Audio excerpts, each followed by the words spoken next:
Gen V Season 2, gue udah bikin first impression gue di 3 episode awal. Dan waktu itu emang karena gue juga diundang untuk nonton bareng Gen V sama Prime Video. Dan gue udah nonton 1 season dan sorry banget gue ngefans sama kalian. But this season is feels so off, so stinky, poopy.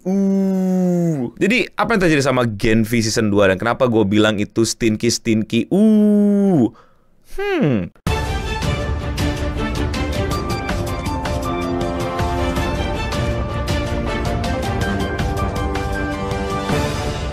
Gen V merupakan spin-off dari The Boys, sebuah series yang gue suka banget, gue ngikutin banget. Walaupun season-season akhir ini gue mulai banyak komplainnya. Gen V pada saat season 1 dimulai, gue cukup suka, gue cukup nikmatin. Tapi sayang banget gue mesti bilang bahwa di season 2, Gen V acak kadul banget. Like, Gen V season 2 itu, gue ngerti kendalanya, gue paham banget kendalanya. Gue, memahami sekali kendalanya. Cuman, it's just weird. It's just kacau balau. Jadi gue udah bikin first impressionnya di video gue yang thumbnailnya seperti ini. Kalian bisa tonton kalau misalnya kalian belum nonton. Gue bilang di beberapa episode awal itu menarik banget karena kita ditantang bukan lagi masalah percintaan anak SMA kuliah gitu loh, teenagers problem gitu loh. Di season 1 itu harusnya udah kelar tuh, udah tidak lagi dibicarakan tuh tentang Emma Myers yang kekuatannya itu bulimia atau harus ngeluarin makanan dari perutnya untuk bisa mengecil, atau Mary harus cut dirinya untuk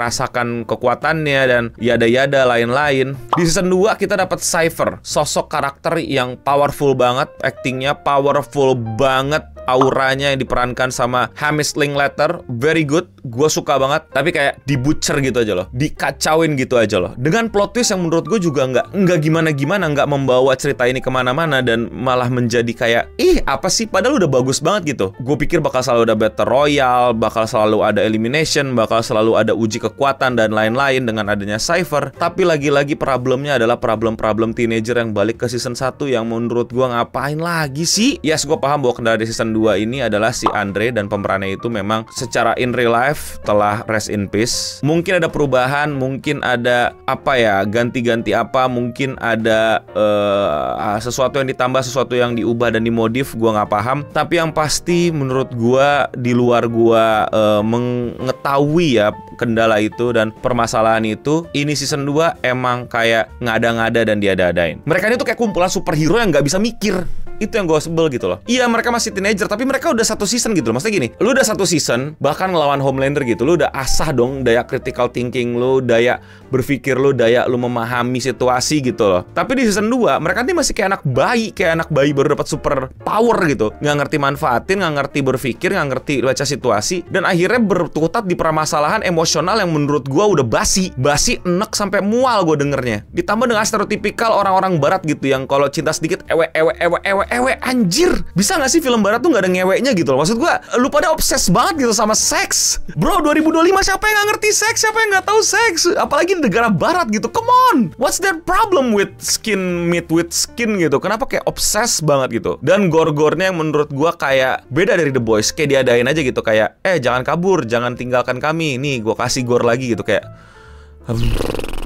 tentu saja gue bakal spoiler, dan bodo amat buat kalian yang udah nontonin video-video gue dan berasa kena spoiler. Like almost every video of An Opening is spoiler, so spoiler alert. Maybe mumpung gue inget, ada beberapa hal yang gue gak habis pikir gitu. Yang tadi gue bilang gitu, kayak superhero baru punya super power gitu, kayak gak bisa manfaatin kekuatannya dengan baik dan kreatif gitu, dan malesin banget gitu. Lu lawan orang yang bisa kontrol orang, ya kan? Lu bayangin, lu bakal lawan orang yang bisa kontrol orang. Apa yang lu lakuin? Ku bawa temen-temenku untuk bantuin lawan dia. Pantes lu gak lulus godokin, anjing, bego. Semua goblok banget di situ. Gue kayak walaupun dengan semacam taktik untuk masukin orangnya dengan dimasukin pantat gitu, terus tiba-tiba keluar gitu, kayak oh iya, lawan kita ini bisa ngontrol banyak orang loh. Gimana kalau kita tambah orang-orang yang lebih super lagi daripada biasanya gitu, sehingga kita bisa mudah melawannya gitu ya. Kayak bro, gue suka banget sama The Boys Universe bro, cuman jangan beginilah. Maksud gue, aduh. Kita mundur kawar lagi deh si Cypher gitu kan. Cypher kan pinter banget, manipulatif banget, dan kayak orangnya juga bener-bener high tech dan lain-lain gitu, yang udah selalu bisa nebak pergerakan lo gitu. Masuk ke rumah dia gitu aja, lupa ada teknologi namanya CCTV, lupa ada teknologi namanya tracker, lupa ada teknologi namanya bisa ngedetek orang masuk dan lain-lain.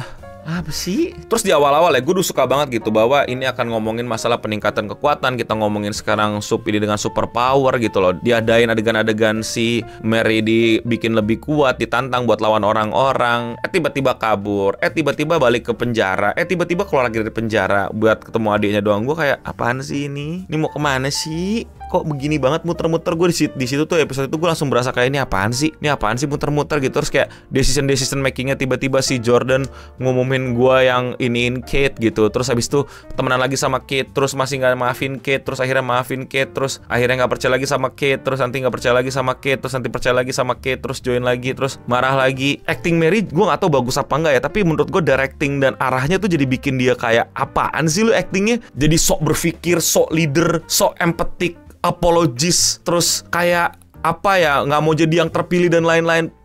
Basi banget. Apa alasan dia nggak mau jadi yang terpilih? Oh, dia takut akan kekuatannya. Man, season 1 dia udah embrace kekuatannya, ngapa lagi dia sekarang takut kekuatannya jadi lebih super power? Gue ngerti ini season untuk mengenang Pordomo alias Andre gitu, tapi terlalu sering dibawa dan terlalu sering jadi semacam plot yang jatuhnya lama-lama awal-awal respect kok lama-lama nyebelin nih. Kayak film ini nggak bisa selesai mengenang Andre gitu. Kayak semua tentang Andre. Kalau gitu kenapa nggak difokusin aja cerita tentang Andre gitu, ngerti nggak sih? Kayak revenge for Andre or something gitu. Jangan tahu-tahu ada mulu for Andre gitu. Jadi lama-lama apa ya, kayak ditempelin mulu untuk sesuatu yang gak tepat gitu. Selalu dijadiin plot, orangnya udah gak ada padahal. Tapi film ini bukan tentang orang itu, ngerti gak sih? Jadi kayak kentang banget. Terus masalah percintaannya, udah kelar Mary sama Jordan, misah lagi. Emma udah kelar sama siapa namanya, gue lupa, yang marah-marah. Siapa namanya? Sam, berantem lagi, love interest lagi, gak selesai lagi. Lalu ditambah dengan berbagai macam keanehan-anehan yang bener-bener kayak kebetulan gitu. Kayak tiba-tiba kebetulan bisa ketemu tantenya, kebetulan banget nih bisa ketemu adiknya di sel penjara, kebetulan banget nih tiba-tiba si Polarity kena seizure, kebetulan banget nih ada siapa orang yang bisa masukin orang ke pat. I just found it ridiculous and nyebelin gitu. Atau kayak gimana si Kate kehilangan kekuatannya juga kayak somehow it's just super kebetulan dan sangat disayangkan gitu, di nerf hanya karena sesuatu yang, ngerti gak sih lo, kayak kurang kuat untuk dibawa dalam plot gitu. Lalu dengan plot twist yang ternyata wah selama ini Goldolkin gitu, terus si Cypher yang asli gitu, jadi kayak ya udah gitu aja gitu. Itu perasaan yang sama ketika lu lihat Mandarin di Iron Man 2 men, kayak hah gitu loh, kayak apa sih, bukannya tawa atau jadi kayak wah well play, lu malah jadi sebel, lu malah jadi kayak apaan sih gitu loh, kayak ih gitu banget. Padahal kita udah suka banget sama Cypher dan si Goldolkin sendiri yang akhirnya hidup lagi. Actingnya kebanting banget sama actingnya si Linklater, sumpah. Jadi kayak kurang. Lalu dengan ending yang bertele-tele mau kemana sih Mary, karakter Mary ini masih belum kelar, masih terlalu kacak-kadul dengan plot pertemanan yang makin kacak-kadul. Entah mau dibawa ke season 3 apa gimana, apa mau dibawa ke ending yang mengakibatkan pertemuannya terakhir dengan Starlight dan A-Train jadi kayak ya sudah gitu loh. Ya kayak cuman buat bawa ke plot aja, kayak dibawa ke last season buat The Boys aja. Selain Battle Royale PUBG yang tiba-tiba ada, tiba-tiba hilang, tiba-tiba balik lagi, menurut gua ada opportunity yang dibuang dengan sangat besar sama series ini yang menurut gua bisa menjadi sebuah peluang gitu. Maksudnya ya dari awal kan Cypher ternyata emang mau eliminasi kan, ya udah dibikin aja gitu. Dibikin aja kayak Battle Royale gitu. Taruh ke pulau udah Goldolkin Island atau apa gitu ya, kayak Arkham Asylum jadi Arkham City gitu, ya kan? Tapi mereka malah ujung-ujungnya balik Goldolkin dengan permasalahan percinta-cintaannya. Kenapa nggak dibikin kayak Battle Royale aja, dan ujung-ujungnya menurut gua lebih kompleks dan lebih lebih terasa sama universe The Boys yang emang udah mau plot akhir gitu. Masih aja ngomongin kampus-kampus nggak jelas ini. Lalu kehadiran Edgar Wright ya, Giancarlo Esposito sama anaknya Newman itu cakep loh, lumayan cakep loh. Mereka kan Stan Edgar itu kan berseberangan dengan si Cypher dan Goldolkin gitu. Kenapa nggak dibikin battle gitu loh, dua sisi gitu ya? Dia ada si Cypher ngumpulin anak-anaknya gitu ya. Ini maksudnya selain Battle Royale gitu, maksudnya bisa dieksplor gitu. Selain Battle Royale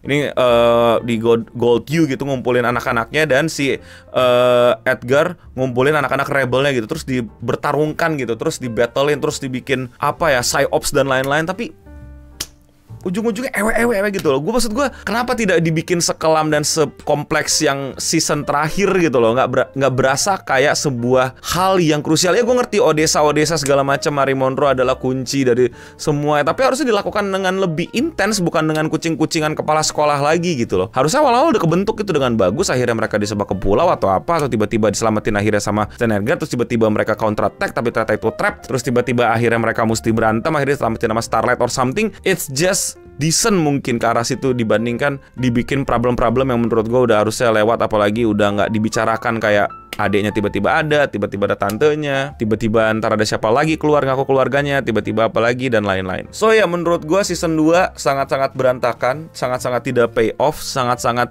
tambelan doang buat The Boys biar ditahan hype-nya, biar nanti siap-siap tahun depan or 2 tahun lagi The Boys season akhir. Kehilangan banget menurut gue banyak opportunity yang menarik untuk dijadiin sebuah cerita sendiri dari Gen V, yang dimana di season 1 mereka berhasil fokus di Gold Due-nya, fokus di bagaimana lu decided subs versus human dan lain-lain. Udah kerasa itu subs versus human-nya. Tapi pada saat di season 2 udah nggak ada perbincangan yang terlalu gimana selain para human diharas di universitas tersebut. Tapi ya udah gitu loh, tentang bagaimana mereka menjadi uber alas fascisnya itu tidak lagi dibicarakan lagi. Tapi sekarang lebih ke Odessa-Odessaan, dan Mary tiba-tiba jadi karakter yang sangat aneh di sini, yang sangat-sangat tidak bisa gua ikutin dan bersimpati atau berempati gitu. Emma yang bener-bener masih bertahan, masih enak untuk diikutin developmentnya atau redemptionnya gitu, dibandingkan yang lain.